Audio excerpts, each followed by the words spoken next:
এই ইস্যুটাকে যেন সবাই আন্ডারমাইন না করে, এটার সাথে যায় না তো অফিসে আচ্ছা, এটাকে যেহেতু এটা জনসেবামূলক এবং যেহেতু এটা জনগণের সরাসরি সেবার সাথে সম্পৃক্ত এবং একটা মানবিক উদ্যোগ, এটা যাতে আলাদাভাবে হাইলাইট হয় সেটা অনুরোধ করছি। এবার অন্য কিছু তারপরে বলতে হবে কে কি করবে।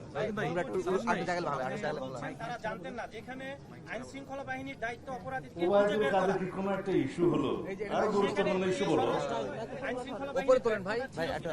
না, এগুলো আরো গুরুত্বপূর্ণ ইস্যু বলো। এগুলো সম্পর্কে আমরা মন্তব্য করাটাও তো উপযুক্ত নয় বলে মনে করি সমস্ত ব্যক্তিদের সম্পর্কে। ফেসিবাদের অনেক দূষররা দেশের বর্ডারের, আমরা বলি যে নিশ্চিদ্র বর্ডার যেহেতু আমরা এখনো বাস্তবায়ন করতে পারিনি বিভিন্ন কারণে, সেই জন্য বর্ডারের বিভিন্ন ছিদ্র দিয়ে এবং ফেসিবাদের দোসরদের বিভিন্ন সহযোগিতা নিয়ে হয়তো বর্ডার ক্রস করতে পেরেছে, এটা আমাদের ধারণা এবং বিশ্বাস। এখানে অনেকেরই ব্যর্থতা আছে, সেটা নির্ধারণ করার জন্য একটা সম্ভবত আদেশ হয়েছে। দেখা যাক তাদের তদন্তে কি আসে।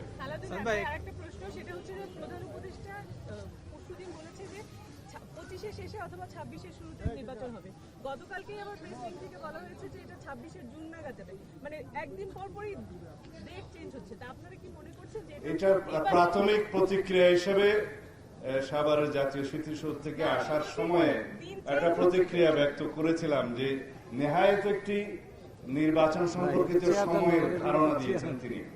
এখানে দিন তারিখ মাস সহ এবং নির্ধারিত প্রয়োজনীয় সংস্কার নির্বাচনমুখী এগুলো করা এবং তার জন্য প্রয়োজনীয় সময় নির্ধারণ সহ এবং একটি নির্বাচনের রোডম্যাপ জনগণ প্রত্যাশা করেছিলেন মাননীয় প্রধান উপদেষ্টার কাছে, এই অন্তর্বর্তী সরকারের কাছে। সেই প্রত্যাশা আমাদের পূরণ হয়নি। যে ঘোষণাটা এসছে গতকালকে প্রধান উপদেষ্টার পক্ষ থেকে তার প্রেস সচিব দিয়েছেন, সেটা ওনার ভাষণেরই একটি অংশ ছিল। আমরা সরকারি ঘোষণার সাথে একমত কিনা সেই বিষয়ে পরে কথা বলতে পারি, কারণ এটার সাথে যৌক্তিকতা যায় না। সময়ের যে যৌক্তিকতা, প্রয়োজনীয় সংস্কার করার জন্য কতদিন লাগতে পারে, নির্বাচনমুখী সংস্কারগুলো, প্রয়োজনীয় সংস্কারগুলো প্রাথমিকভাবে এবং প্রধানতম সংস্কারগুলো মনে করি। এবং এই সরকারের প্রথম এবং প্রধান দায়িত্ব হলো একটি সুষ্ঠু, সুন্দর, নিরপেক্ষ, অংশগ্রহণমূলক নির্বাচন উপহার দেওয়া। সেই লক্ষ্যে কিছু প্রয়োজনীয় সংস্কার, আইনি সংস্কার, কিছু প্রাতিষ্ঠানিক সংস্কার এবং কিছু মাঠের সংস্কার প্রয়োজন আছে। সেগুলোর জন্য যে সময়টা প্রয়োজন সেটা আমরা বিশ্লেষণ করে দেখেছি যে কোনোভাবেই 4 থেকে 6 মাসের বেশি লাগার কথা নয়।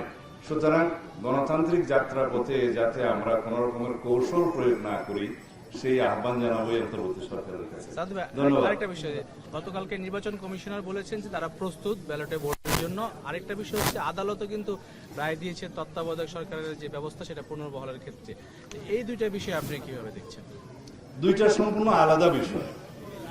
একটা হচ্ছে প্রথমটা প্রধান নির্বাচন কমিশন বলছে তত্ত্বাবধায়ক এই অন্তর্বর্তীকালীন সরকারের চাহিদা অনুযায়ী ওনারা নির্বাচন অনুষ্ঠানের জন্য প্রস্তুত আছেন।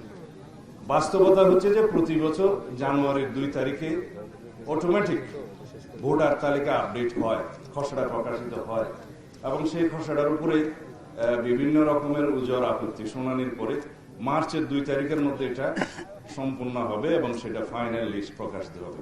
এটা হচ্ছে একটা প্রক্রিয়া। আর সেই প্রক্রিয়ার পরে ফাইনাল ভোটার তালিকা যদি হয়, ডিলিমিটেশন সহ সময় বেশি লাগার কথা নয়।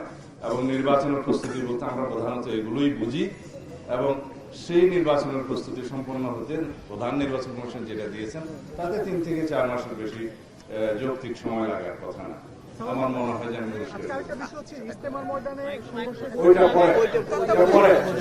আদালতের বিষয়ে যেটা তত্ত্বাবধায়ক সরকার ব্যবস্থা ফিরে এসছে, এটা আরেকটু সময় নিতে হবে। কারণ এটা দুইটা বিষয়। একটা হচ্ছে যে সংসদে পঞ্চদশ সংশোধনী মাধ্যমে তত্ত্বাবধায়ক সরকার ব্যবস্থা উঠিয়ে দেওয়া হয়েছে এবং একই সাথে তার আগে সুপ্রিম কোর্টের আপিল বিভাগ একটি জাজমেন্ট দিয়েছে যেখানে তত্ত্বাবধায়ক সরকার ব্যবস্থা বিলুপ্ত করে। সেটার বিরুদ্ধে এখন রিভিউ শুনানির জন্য পেন্ডিং আছে, রিভিউ আছে এবং সেই রিভিউটা ফাইনালাইজ হওয়ার জন্য আগামী মাস পর্যন্ত সম্ভবত সময় আছে। সেইটাতে যদি জনগণের পক্ষে রায় যায়, তত্ত্বাবধায়ক সরকার ব্যবস্থা যেটা বিলুপ্ত করে একটা বিতর্কিত রায় খায়রুল হক সাহেব দিয়েছিলেন, সেটার বিপক্ষে যদি রায় যায়, তাহলে একদম পাকাপোক্তভাবে তত্ত্বাবধায়ক সরকার পুনর্বহাল হবে সংবিধানে। ধন্যবাদ।